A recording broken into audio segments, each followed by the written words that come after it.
கர்த்தர் என்ற வசனம் யோசுவா 14 அதிகாரம் 14 ஆதலால் கேனாசினான எப்னியின் குமாரனாகிய காலேப் இஸ்ரவேலின் தேவனை கர்த்தர் உத்தமமாய் பின்பற்றும்படினால் இந்நாள் மட்டும் இருக்கிறபடி எபிரோன் அவனுக்கு சுதந்திரமாயிட்டு.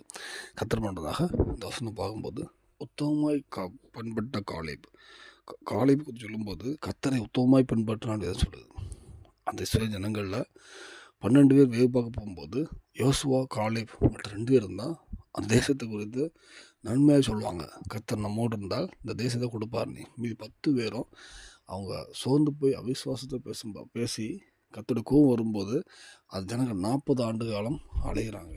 ஆனால் வேதத்தில் போட்டிருக்கோம், இஸ்ரவேல் ஜனங்க எகிப்திலேருந்து கிளம்பி 20 வயசுக்கு மேலே உள்ளதில் 2 பேர் தான் கானான் தேசத்துக்குள்ளே போவாங்க. அது ஒன்று யோசுவா, ஒன்று காலேப். அது அந்த காலேப் போட்ட வேதம் சொல்லுது உத்தமமாய் பின்பற்றினான். அந்த உத்தமமாய் பின்பற்றினால தான் அந்த விசுவாசம் அவருக்கு வந்துச்சு. வேலையில் நம்ம வாழ்க்கையிலுமே கர்த்தரை நம்ம உத்தமமாய் பின்பற்றுறோமா, நம்ம உத்தமமாக பின்பற்றுமா, இல்லை ஏதோ ஏனத்தோடன் இருக்குமா? அந்த காலேப்புக்கு பெரிய ராட்சசர்களாம் தேசம் இருப்பாங்கன்னு தெரிஞ்சாலும் அவர் என்ன சொல்லுவார்னா, கர்த்தர் நம்மோடு இருக்கும்போது நம்ம எல்லாம் சுதந்திரிக்க முடியும் அப்படின்னு சொல்லுவாங்க. ஆனால் அடுத்தவங்க மற்றவங்க என்ன சொல்லுவாங்கன்னா, நாங்கள் அவங்க பார்வை வெட்டுக்கிளி போயிருந்தோம் அப்படின்னு சொல்லுவாங்க.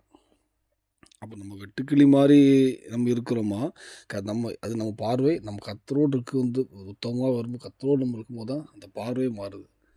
இந்த வேலையில் நம்ம அர்ப்பணிப்போம், வாழ்க்கையை உத்தமமாக கர்த்தரை பின்பற்றுவோம். யோசுவா காலேப் போல் நம்ம அந்த பூமியில் சாட்சியோட வாழ்க்கை பரலோகத்துக்கு பிரவேசிப்போம். அநேக ஜனங்களை பிரவேசிக்க நம்ம அர்ப்பணிப்போம். தேவனுக்கு விஷயம் ஆமென்.